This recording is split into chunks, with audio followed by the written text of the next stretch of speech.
Hello, and welcome to Boring History for Sleep. Settle in, let the world outside fade away. Allow the comfort of your bed, the stillness of your room, to be your anchor in the present moment.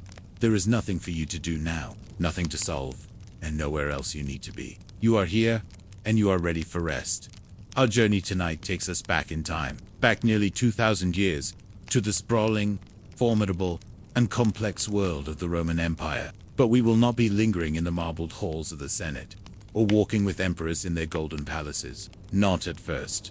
Instead, we will travel to the very edge of the known world, to a place of wind and mist, and constant, grinding effort. We will seek to understand the empire not from the top down, but from the ground up, through the eyes of the men who built it, defended it, and all too often, died for it. Our story tonight is one of contrasts. We will begin with the relentless routine of a common soldier, feeling the weight of his armor and the chill of a northern night. From there, we will witness the dramatic and deeply strange life of an emperor whose name has become a byword for madness. We will then delve into a cold case of the ancient world, the enduring mystery of a legion that simply vanished. And finally, we will trade the soldier's hardtack for the aristocrat's feast, exploring the opulent and often perilous life of the Roman elite. So take a slow, deep breath. Let it out. There is no need to hold on to the details.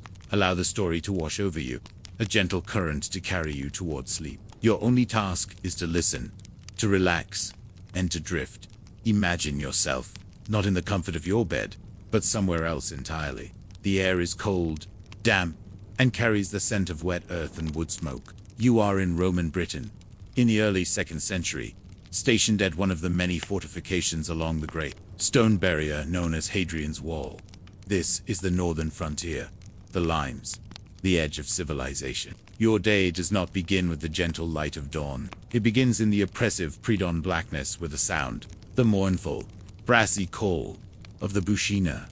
A long, curved horn echoes through the timber and earth walls of your barracks. It is a sound that knows no negotiation. It simply means, rise. You swing your legs from your straw-stuffed mattress, the cold of the stone floor seeping instantly through the soles of your feet. Around you, in the cramped space you share with 7 other menure contubernum, there is the familiar rustling and low groaning of wakefulness. There's no privacy here. The smell is one of close quarters. Damp wool, old leather, sweat, and the faint, lingering aroma of yesterday's sour wine. Dressing is not a simple matter. First, the rough wool tunic, often itchy, always retaining the chill of the night air. Then, the heavy hobnailed sandals, the Caligula, which must be strapped just right to endure the day's march. And then comes the armor.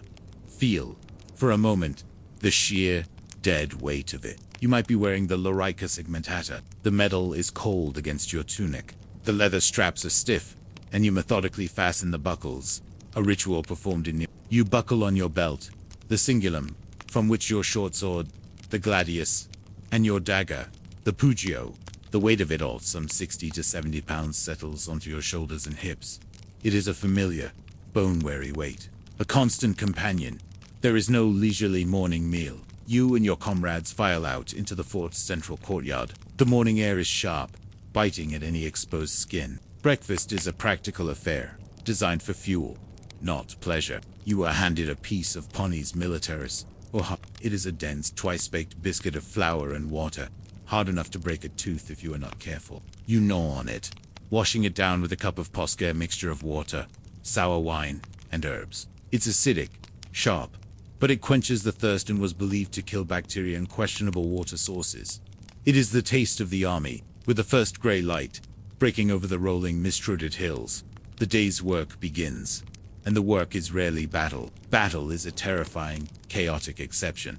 The rule is labor. Perhaps today is a training day. The centurion, a man hardened by decades of service, his face a mask of discipline, barks the orders. His symbol of authority, a vine staff called the vetus, is ever present in his hand. You fall into formation, hoist your heavy shield, the scutum, and begin to march. Imagine the rhythm of it, the rhythmic crunch of hundreds of hobnailed sandals on the gravel road, the creak and jingle of armor and equipment, the heavy, synchronized breathing of the men around you. You march 4 miles under the pale British sky, not to go anywhere in particular, but for the sake of the march itself, to build stamina, to reinforce discipline, to turn a group of individuals from Gaul, or Spain, or Syria, into a single, unthinking Roman unit, the full pack you carry. The sarcina digs into your shoulders, containing your rations, a cooking pot, a shovel, and a saw. The repetition is mind-numbing. It is designed to be. Or, perhaps today is a construction day. The wall is a constant project. It must be maintained, its associated forts repaired, its defensive ditches cleared. You are handed a shovel. Your legion is not just a fighting force. It is a massive engineering corps. You spend hour after hour digging. The mud is thick and heavy. The stones are rough and unforgiving. The ache begins in your lower back and slowly spreads through your entire body. You see no glory here. You see only the dirt, the stones, and the gray sky. This is the grinding reality of empire. It is done with the sweat and muscle of men like you. The psychological toll is as heavy as your armor. You are far from home. A letter from your family, if it comes at all, might take months to reach this remote outpost. You remember the sun of your homeland, a sun much warmer than the one that hangs weakly in this northern sky. The boredom is a constant gnawing presence, a stark contrast to the brief, terrifying moments of action you might face. Discipline is absolute and brutal. A moment of inattention, a word of defiance, could earn you a swift, painful encounter with the centurion's vine staff. Greater offenses are met with even harsher punishments. A constant, unspoken threat that hangs over the entire legion. Disease, too, is an unseen enemy, festering in the close confines of the fort, a far more common killer than any barbarian's sword. As evening approaches, the work ceases. You return to the barracks, your bodies screaming with fatigue. You clean and oil your equipment, a task that cannot be neglected, for your life depends on it. The evening meal is more substantial, perhaps a thick stew of barley or wheat, maybe with some beans or a rare piece of salted meat. You eat with your 7 tent mates, the low murmur of Latin, spoken in a dozen different accents, filling the small space. After the meal, there is a little time. Some men gamble with dice, their hopes for a small win, a quiet rebellion against the monotony. Others might try to write a letter home on a small wooden tablet, their rough hands struggling with the stylus. Many simply sit staring into the flame of a small oil lamp, lost in their own thoughts. A profound homesickness settles over the barracks with the darkness. But the day is not over for everyone. If you are on the duty roster, you must take your turn on the night watch. You pull your cloak tighter around you and walk the stone parapet of the wall. The wind is relentless now, a mournful sigh across the empty landscape. Below, the world is swallowed by an impenetrable darkness. Every shadow, every rustle of leaves in the wind, sets your nerves on edge. You stare out into the blackness, searching for a threat that may or may not be there. It is a lonely, chilling task, feeling like the last man at the end of the world. This is the life of a Roman legionary on the frontier. It is a life of routine, of labor, of discomfort, and of waiting. You signed on for a term of 25 years, a lifetime. The sobering reality is that many who stand with you on this wall, who share your bread and your barracks, will not live to see their discharge in a small plot of land they were promised. Finally, your watch ends. You return to the barracks, the silence broken only by the breathing of sleeping men. You lie down on your straw mattress, the ache in your muscles a dull throb. You close your eyes, not in peaceful slumber, but in a heavy, exhausted sleep, knowing that in just a few short hours, the mournful call of the buccina will sound again, and the entire grinding rhythm will begin once more. This single day, multiplied by thousands, is the price of empire. Let us now leave the cold, damp frontier of Britain. Let the image of the lone sentry on the wall dissolve into the mist. Our journey takes us south, across the rolling hills of Gaul, over the mighty Alps, and down through the heart of Italy. We travel from the edge of the empire to its very center, to Rome. Here, the air is not filled with the scent of damper, but with the dust of the forum, the aroma of countless cooking fires, and the constant hum of a million lives being lived at once. We move from a world of grinding servitude to a world of absolute power, a power vested not in a legion, but in a single man. Our focus shifts from the anonymous soldier to an emperor whose name has become infamous, a name that echoes through history as a synonym for tyranny and madness. Caligula. But it did not begin that way. He was born Gaius Caesar Germanicus. The name Caligula, meaning little boot, was a fond nickname given to him by the soldiers his father commanded. His father, Germanicus, was a beloved and successful general, and the Roman people projected all their hopes onto his young son. When the dour and reclusive Emperor Tiberius died in the year 37, the ascension of young Gaius was met with public euphoria. The coins minted in his honor called him the son of the army and a star for his people. The first months of his reign were, by all accounts, a golden age. He freed prisoners, abolished unfair taxes, and hosted lavish games for the populace. He was everything the people had hoped for: young, charismatic, and generous. Then, about 8 months into his rule, something happened. The histories tell us that Caligula fell gravely ill with what was described as a brain fever. He was bedridden for weeks, and the entire empire held its breath, praying for his recovery. He did recover, but the accounts of ancient historians like Suetonius and Cassius insist that the man who rose from that sickbed was not the same man who had entered it. Something had fractured. The charming young emperor seemed to have been replaced by a figure who was paranoid, cruel, and possessed of a terrifying, growing megalomania. His generosity curdled into profligate extremes. He embarked on colossal building projects that served little purpose beyond glorifying himself. Rapidly draining the vast Roman treasury, he built a 2-mile floating bridge across the Bay of Baia, a stunning feat of engineering, simply so he could ride his horse across it. Declaring he had tamed the sea, he had 2 immense, opulent pleasure barges constructed for himself on Lake Nemi, floating palaces complete with marble floors, heating, and plumbing. His relationship with the Senate, the traditional heart of Roman power, disintegrated into one of open contempt. He would humiliate powerful senators, forcing them to run 4 miles in their togas beside his chariot. He would make them wait on him at dinner, dressed as slaves. These were not just personal insults. They were attacks on the very fabric of the Roman state, a declaration that their power meant nothing next to his. Slowly, his sense of self began to warp and expand beyond the mortal realm. He began to refer to himself as a living god. He would appear in public dressed as Hercules, or Venus, or Apollo. He had the heads of famous statues of gods replaced with likenesses of his own. In a move that sent shockwaves of horror through the eastern provinces, he ordered that a colossal golden statue of himself be erected in the sacred temple in Jerusalem, an act of blasphemy that was only averted by his timely death. And then, there is the story for which he is most remembered. A tale that perfectly captures the alleged absurdity of his reign. It concerns his favorite horse, and the horse had a stable of marble, a manger of ivory, and a collar encrusted with precious jewels. It was fed oats, mixed with gold flake. But Caligula's devotion, the stories claim, went further. He announced his intention to elevate the horse to the highest office in Rome. He planned to make whether this was a serious plan or the ultimate sarcastic insult to the Senate, implying his horse was as competent as any of them, we will never know. But the story itself illustrates a ruler who seemed to believe there were no longer any rules that applied to him. For the people of Rome, and especially for those in the circles of power, life under Caligula became a terrifying lottery. His moods were unpredictable. Favor could turn to execution in an instant. Paranoia led him to see conspiracies everywhere, and his reign descended into a series of treason trials and summary The men who were sworn to protect him, the elite Praetorian Guard, began to fear for their own lives. A conspiracy started to form, led by a Praetorian officer named Cassius. Chaerea was a veteran soldier, but Caligula constantly mocked him for his high-pitched voice, a daily humiliation that festered into a desire for deadly revenge. The end came in January of the year 4. During a series of games held in a theater, the conspirators put their plan into action. As Caligula left the performance and was walking through a secluded palace corridor to his private baths, he was cornered. Chaerea, it is said, struck the first blow. The others quickly joined in.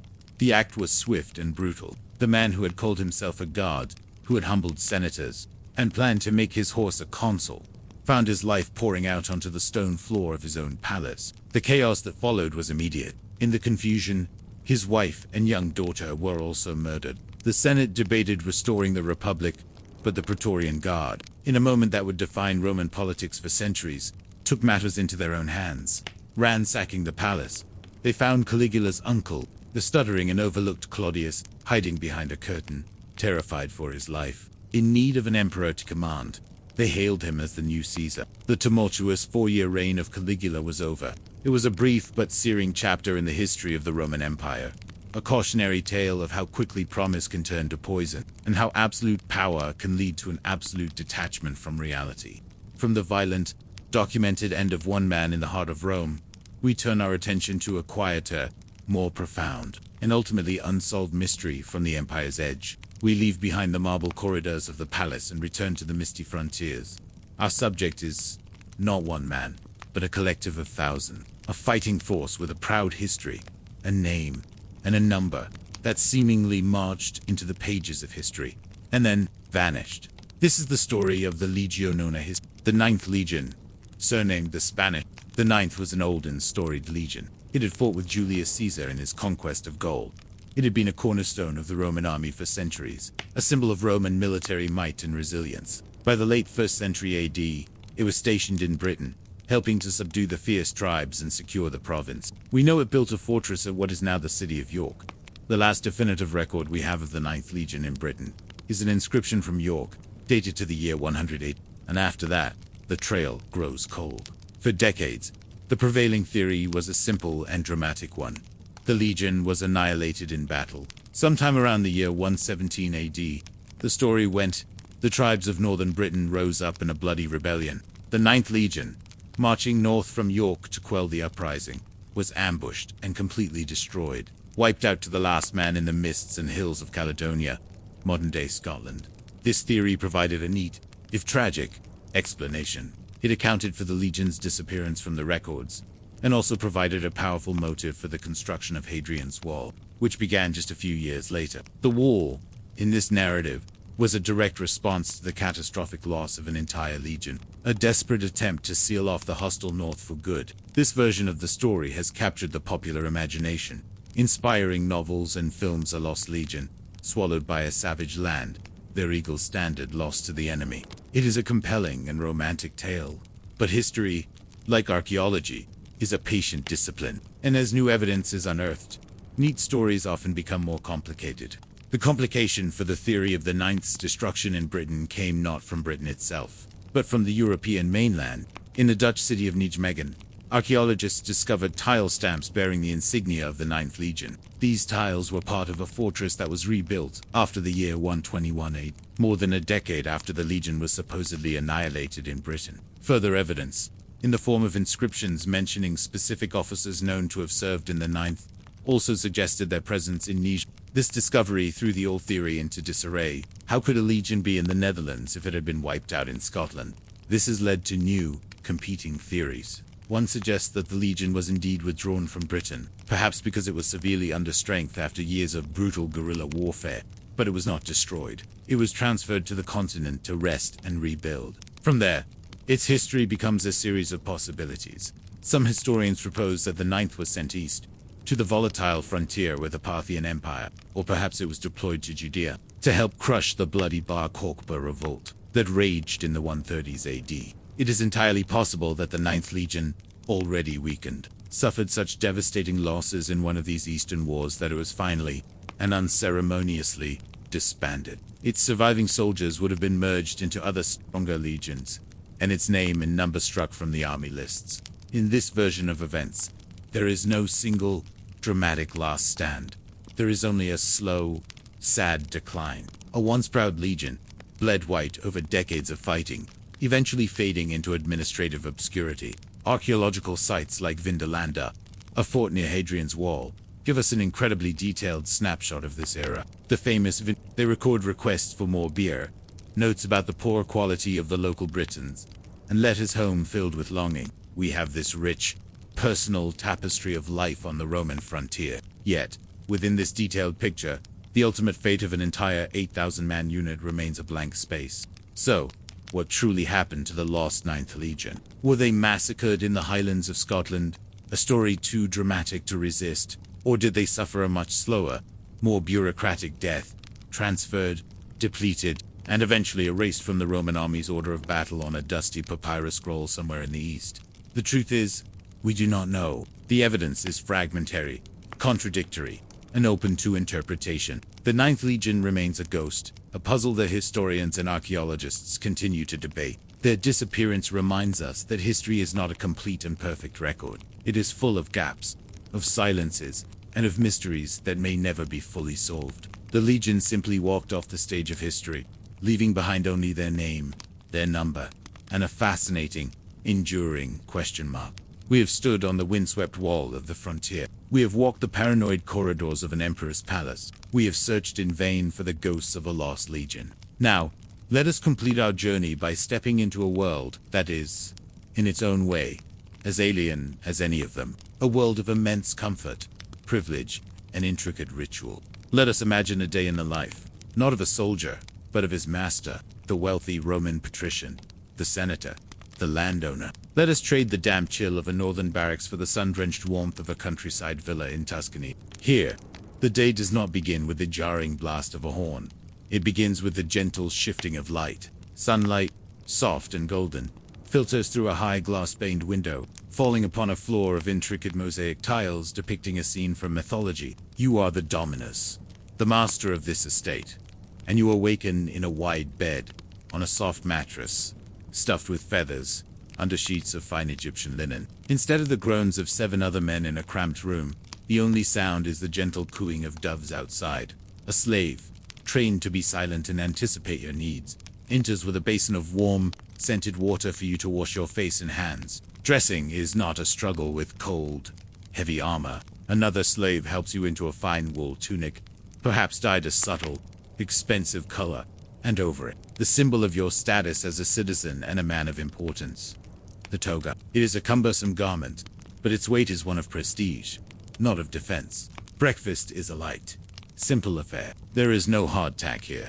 A silver platter is brought to your study, bearing fresh bread, soft cheese from your own herds, figs from your orchard, and a little wine sweetened with honey. You eat while looking over the accounts of your estate, dictated to you by a literate Greek slave who serves as your secretary. The morning is for negotium for business, but your business is not digging ditches or marching under a heavy pack. Your first duty is the salutatio, the morning greeting. Dozens of your clients, or clientes lesser men who depend on your patronage for legal help, financial support, or political influence have gathered in the atrium of your villa. You receive them one by one, listening to their requests, offering advice, and dispensing small sums of money. It is a carefully choreographed ritual that reinforces your power and influence. The rest of the morning might be spent dictating letters to political allies in Rome, scheming and maneuvering to protect your family's wealth and status. This is your work, the constant, subtle management of power.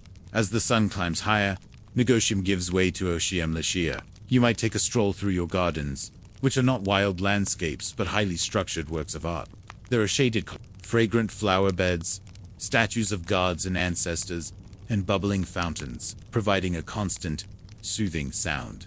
After your walk, you proceed to your private bath. This is not a functional, communal washroom, but a luxurious complex in miniature. You move from the warm room, the tepidarium, to the hot room, the caldarium, where a slave scrapes your skin clean with a curved metal tool called a Finally, you plunge into the cold pool of the frigidarium. It is a process designed for relaxation and health, a world away from a soldier's quick wash and a bucket of cold water. The afternoon is for the mind. You might retire to your library, a room lined with wooden presses full of papyrus scrolls. A slave unrolls a text for you, perhaps the philosophy of the Stoics, teaching emotional resilience, or the epic poetry of Virgil, celebrating the glory of Rome. But the centerpiece of the day, the grand social event, is the evening meal. As twilight settles over the Tuscan hills, your guests arrive.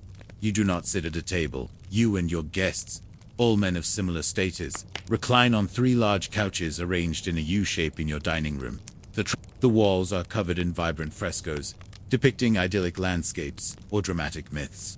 The meal itself is a performance. Course after course is brought out by a small army of slaves. There are oysters, chilled with snow brought down from the mountains. There might be imported fish, served with a complex, savory sauce. There are roasted birds, and perhaps a famous delicacy like dormice, stuffed and baked. The food is a demonstration of wealth, of your ability to procure the most exotic and expensive ingredients from across the empire. The wine is not the sour posca of the legions, but fine Falernian, mixed with water and spices in a large crater, and served by handsome young slaves. Between courses, there is entertainment. A musician might play the lyre, a dancer might perform, or a poet might recite his latest work.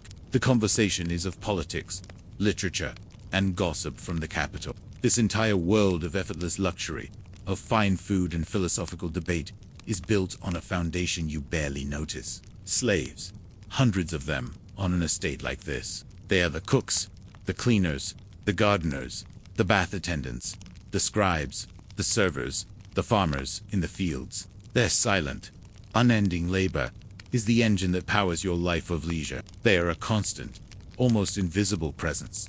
Their own lives and struggles are world apart from the perfumed comfort of the triclinium. As the night deepens and the last guests depart, you retire once more to your chambers. Your mind is not on the threat of a Pictish raid, but perhaps on a rival senator's growing influence, or a poor harvest that might affect your profits. You fall asleep under your linen sheets, in a world of profound security and comfort, a world sustained by the very legionary we first met, freezing on his watch on a distant wall, defending the peace that makes your entire existence possible. And so, our journey through the Roman world comes to a close. We have stood in 4 very different pairs of sandals tonight. We have felt the chafing weight of the legionary's armor and the chill of his lonely watch. We have witnessed the terrifying, unchecked power of an emperor descending into madness. We have sifted through the dust and whispers of history, searching for a legion that was lost to time. And we have reclined on the couches of a patrician villa, tasting the fruits of an empire at its peak. The soldier and the senator, the emperor and the unknown, each was a thread in the vast, complex tapestry of Rome. The life of grinding labor on the frontier made the life of opulent leisure in the villa possible. The whims of the emperor in the palace could change the fate of both the soldier and the senator in an instant. And the memory of the lost legion reminds us that for all its power and glory, this was a world where lives could be erased and stories left unfinished. They are all gone now. The barracks and the villas are ruins. The emperors and soldiers are dust. Their anxieties, their struggles, their brief moments of joy have dissolved into the past. All that remains are these echoes, these faint stories for us to ponder as we lie in our own world, a world of comforts and securities they could scarcely have imagined. So now, let these stories go. Let the echoes of Rome fade. Let the legionary's watch come to an end. Let the emperor's rages fall silent. There is nothing left to analyze, nothing more to learn tonight. There is only the stillness of your room, the gentle weight of your blanket, and the easy rhythm of your own breathing. Allow your mind to be quiet, and allow yourself to drift into a deep and well-deserved sleep.